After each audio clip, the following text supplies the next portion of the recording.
before he became the serpent. Before he was called Satan, he had the highest position no other angel could have.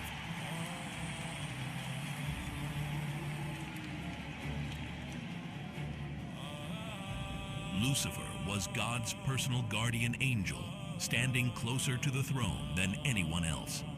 9 precious stones covered his body: sardius, topaz, diamond, beryl, onyx, jasper, sapphire, emerald, and carbuncle, each one reflecting God's glory like living fire.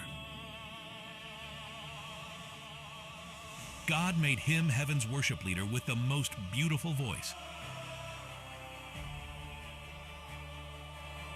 But being so close to God's power made him want something terrible: to receive the worship himself.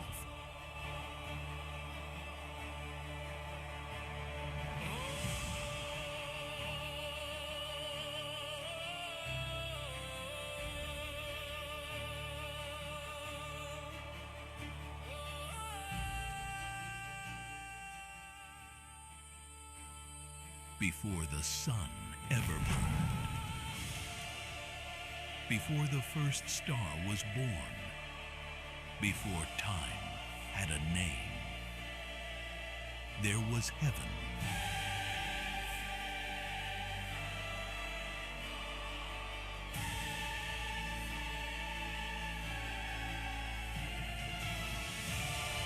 And in heaven, one angel stood closer to God than all the others combined.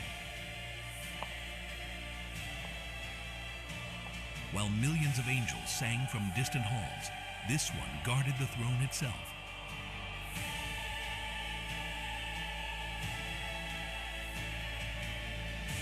His name would become the most feared in human history. His name was Lucifer, the light bearer. He wasn't just pretty. He wasn't just talented. He was the absolute best at everything. Imagine being so perfect that other angels couldn't even look directly at you. That was Lucifer.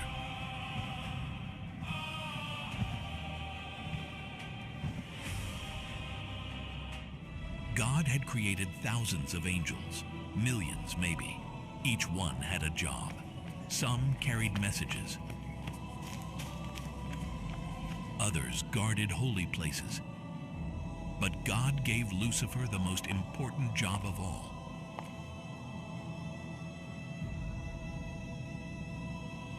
He was the covering cherub, the personal bodyguard of God's throne. Nobody got closer to God than Lucifer. Nobody. Think about that for a second. What would it feel like to stand that close to pure power? To be trusted with the most important place in the universe? When Lucifer sang, and oh how he could sing, heaven itself would stop to listen. His voice wasn't just beautiful, it was alive. It could make you feel things you'd never felt before. Joy so strong it hurt. Peace so deep you could drown in it. The other angels would forget what they were doing and just listen.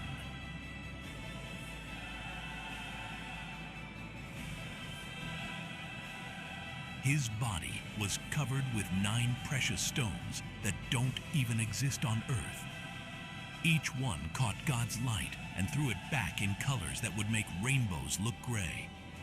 His wings, they burned with cold fire that never went out.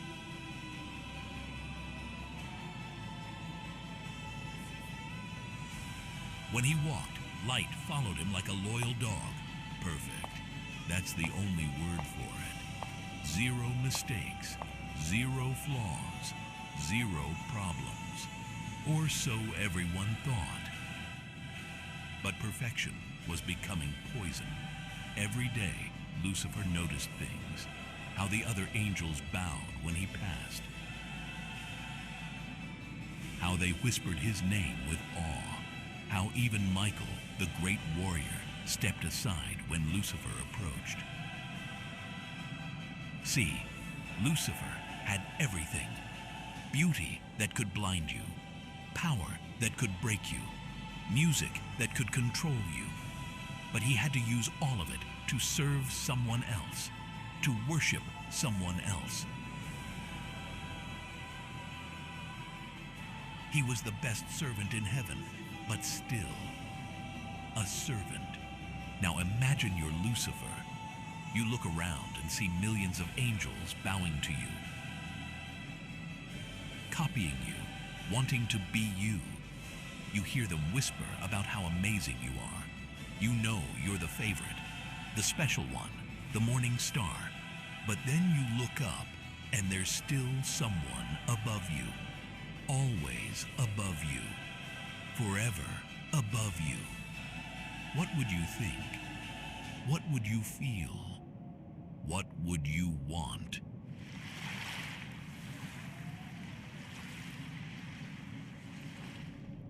One day, Lucifer looked at his reflection in heaven's crystal sea.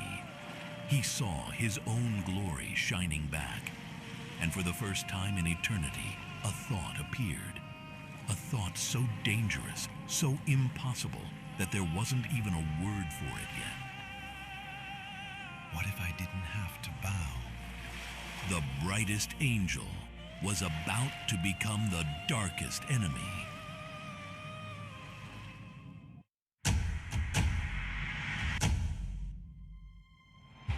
How does something perfect break when nothing is broken around it? It happened during the most important announcement in heaven's history.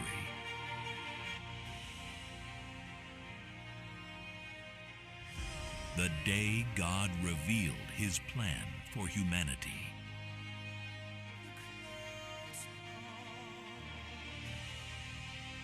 Lucifer was standing before God's throne like always, but this time, God had called every single angel in heaven, millions of them, packed together, waiting. The air itself seemed to vibrate with anticipation.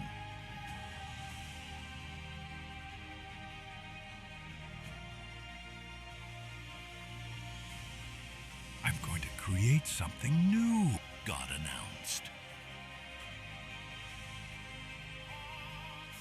The angels leaned in, knew.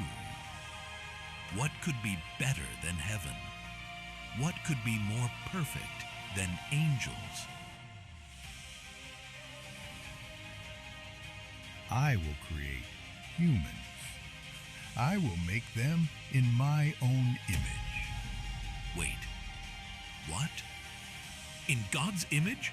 The angels looked at each other, confused. They weren't made in God's image. They were servants, messengers, warriors. But these new things, these humans, would actually look like God, think like God, create like God. But God wasn't done. The next words would crack heaven in half.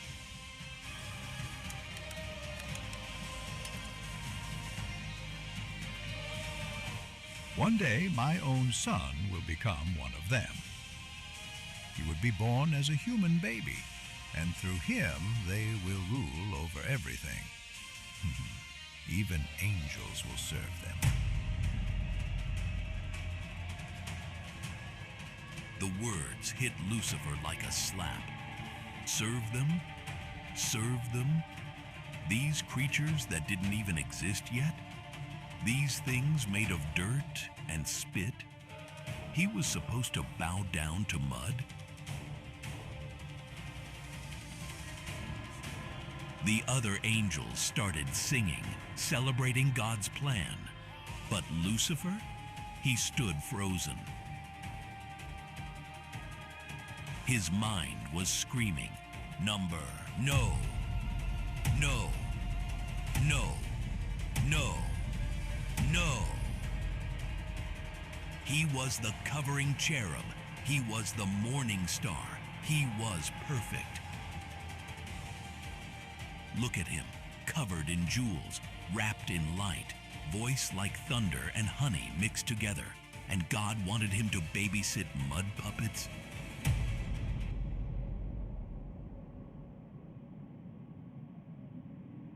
Something inside him snapped. Actually snapped.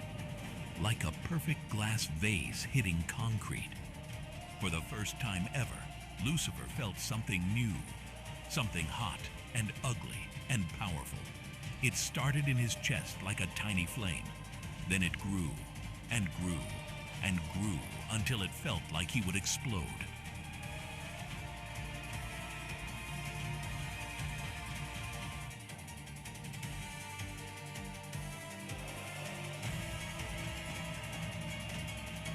Pride. The first pride to ever exist.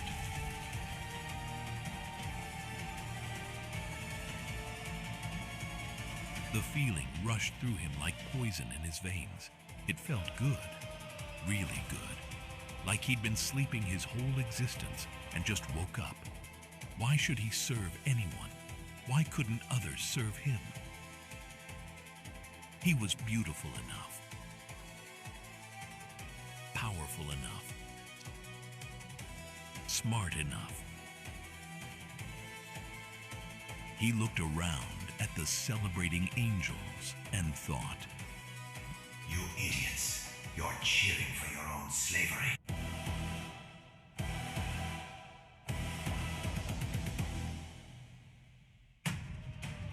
Then came the thought that doomed him.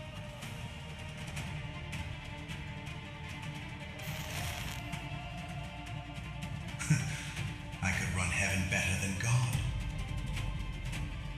Not I want to help. Not I want to serve better. But I could be God. That's when the poison really took hold. Every second, it grew stronger. Every moment, it spread further. Like ink dropped in water, swirling, spreading, staining everything it touched.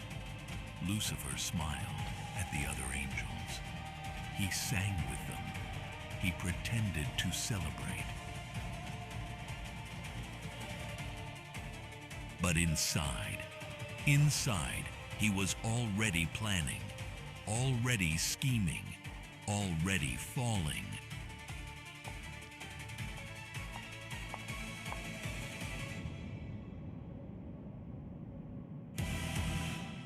The perfect angel had become heaven's first liar.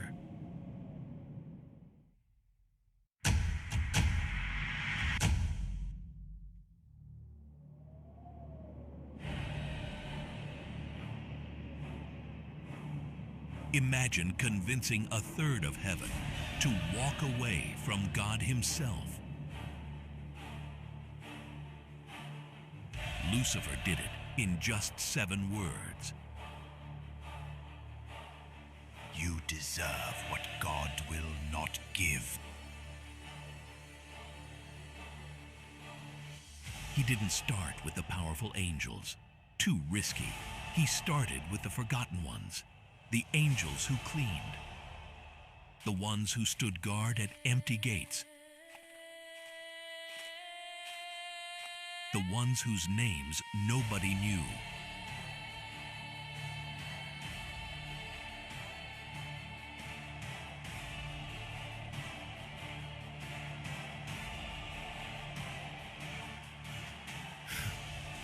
I see you. God doesn't even know your name, but I do.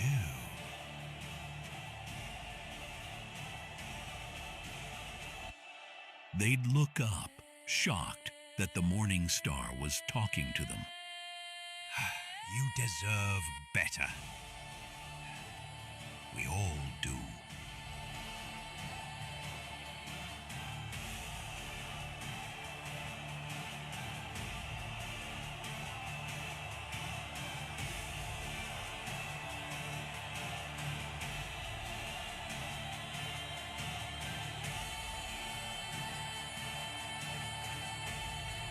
7 words, a little attention, a little flattery, a little lie mixed with truth, like poison in honey, sweet enough to swallow, deadly enough to kill.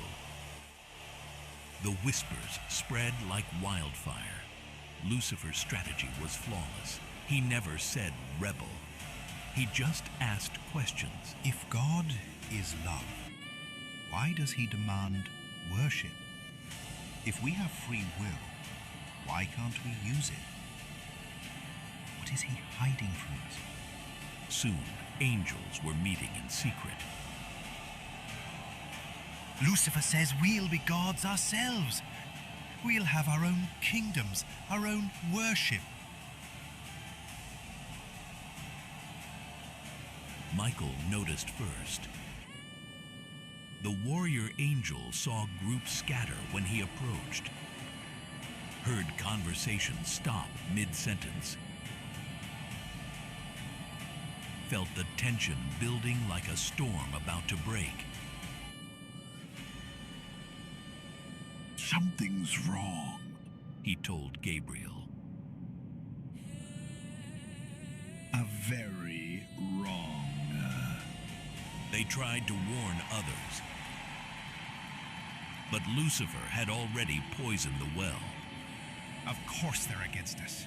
They're God's favorites. They want to keep us down.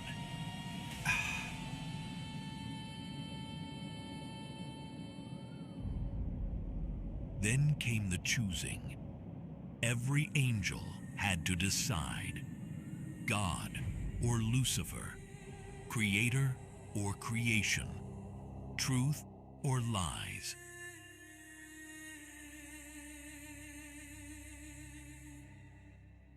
One-third chose Lucifer.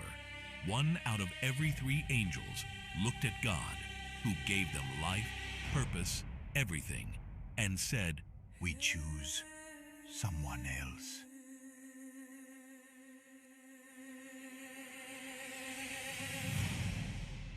The moment of truth came when Lucifer marched to God's throne, not to worship, to demand.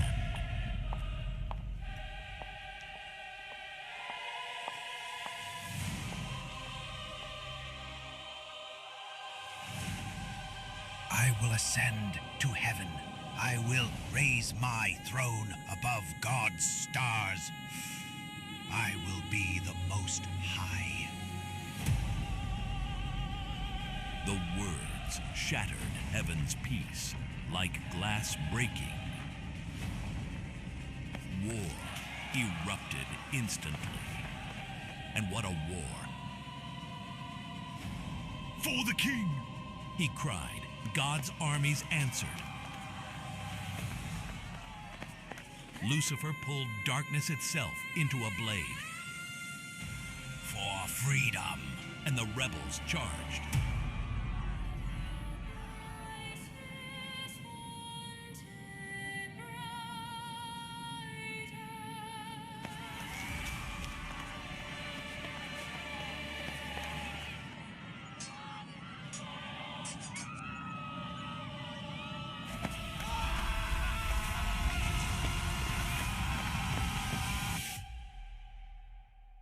One voice against forever.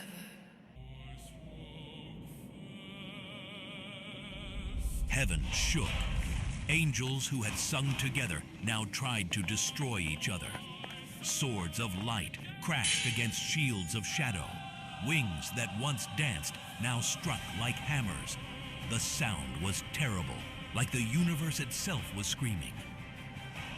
Lucifer fought with fury that could melt stars. Michael fought with righteousness that could shatter mountains. They met in the center, and their collision sent shockwaves through eternity.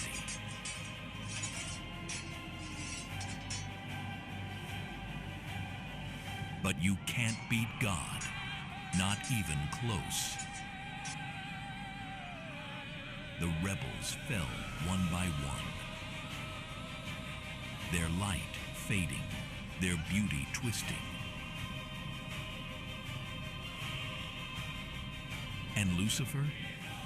He ended up on his knees, defeated, his perfect face now ugly with rage. Get out! God's voice boomed, and they fell.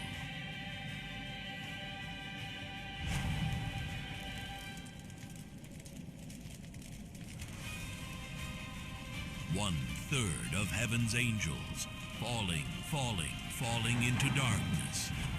Heaven had its first war, its first losses, its first heartbreak,